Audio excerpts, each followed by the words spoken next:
அண்மை செய்தியை பார்க்கிறோம். கன்னியாகுமரியில் விவேகானந்தர் பாறையில் பிரதமர் மோடி தியானம் செய்வதற்கு எதிராக உயர்நீதிமன்ற தலைமை பதிவாளருக்கு காங்கிரஸ் சார்பில் மனு அளிக்கப்பட்டிருக்கிறது. தொடர்பான கூடுதல் விவரங்களோடு இணைகிறார் எமது நீதிமன்ற செய்தியாளர் மதன்.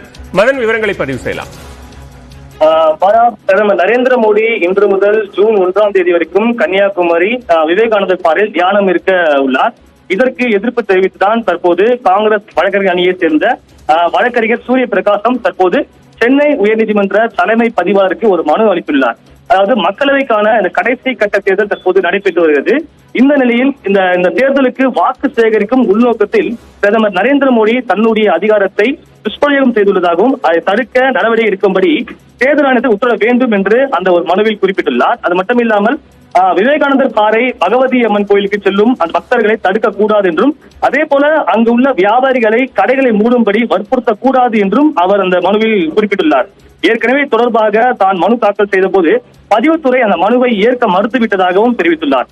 எனவே சுற்றுலா பயணிகள் நலனை பாதுகாக்கும் வகையில் இந்த ஒரு வழக்கை தாக்கல் செய்ய அனுமதிக்க வேண்டும், அல்லது உயர்நீதிமன்றமே இந்த மனுவின் அடிப்படையில் தாமாக முன்வந்து இதனை வழக்காக எடுத்து விசாரிக்க வேண்டும் என்று தற்போது காங்கிரஸ் வழக்கறிஞர் தரப்பில் இந்த ஒரு மனுவானது அளிக்கப்பட்டுள்ளது. பாலா, இந்த மனு ஏற்கப்படுமா இல்லையா என்பது சற்று நேரத்தில் தெரிய வரும். பாலா, நன்றி மதன், விரிவான விவரங்களுக்கு.